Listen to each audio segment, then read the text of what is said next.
Assalamualaikum warahmatullahi wabarakatuh. Saya Marsha Soleha. Di sini saya akan menjelaskan tentang kehamilan ektopik atau nama lainnya kehamilan ektopik, yaitu kehamilan terganggu.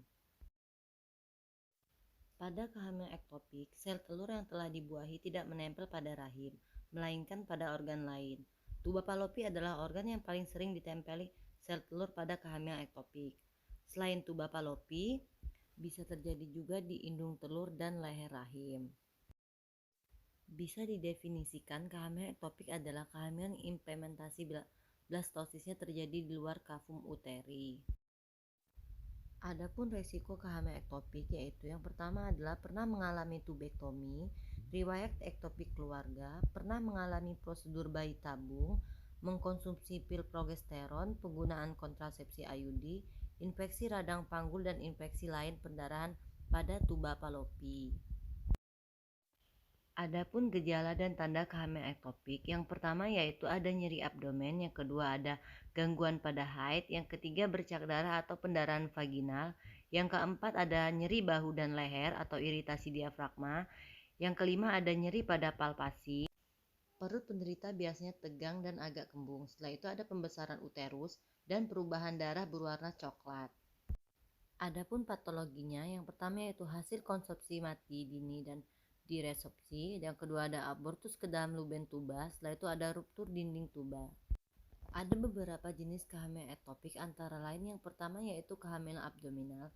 Kehamilan abdominal dapat terjadi akibat implantasi langsung hasil konsepsi di dalam kavum abdomen, yang disebut sebagai kehamilan abdominal premier, atau hasil awal dari kehamilan tuba yang ruptur dan hasil konsepsi yang terlepas.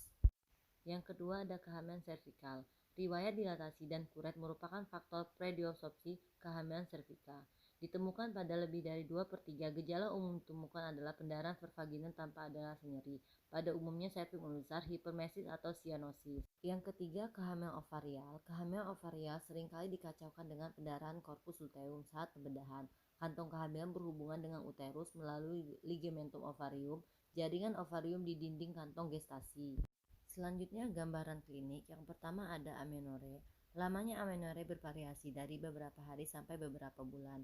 Dengan amenore dapat dijumpai tanda-tanda hamil muda, yaitu morning sickness, mual muntah, terjadi perasaan ngidam. Setelah itu ada nyeri abdomen. Nyeri abdomen disebabkan kehamilan tuba yang pecah. Rasa nyeri dapat menjalar ke seluruh abdomen tergantung dari pendarahan di dalamnya. Bila rangsangan darah dalam abdomen mencapai diafragma, dapat terjadi nyeri pada daerah bahu. Setelah itu ada pendarahan, terjadi abortus atau ruptur kehamilan tuba, terdapat pendarahan ke dalam kavum abdomen dalam jumlah yang bervariasi. Selanjutnya pencegahan. Yang pertama ada pencegahan premier. Pencegahan premier adalah perbaikan dan peningkatan status gizi untuk meningkatkan daya tahan tubuh terhadap penyakit infeksi seperti akibat gonorea dan radang panggul. Ada yang kedua pencegahan sekunder. Pencegahan sekunder merupakan upaya menghentikan proses penyakit lebih lanjut, mencegah terjadinya komplikasi dengan sasaran bagi mereka yang menderita atau terancam menderita kehamilan ektopik. Yang terakhir ada diagnosis. Kehamilan ektopik biasanya didiagnosis pada trimester pertama kehamilan. Usia kehamilan paling umum yaitu ketika didiagnosis adalah 6-10 minggu. Memiliki frekuensi yang hampir sama pada sejumlah besar usia ibu dan asal-usul etnis.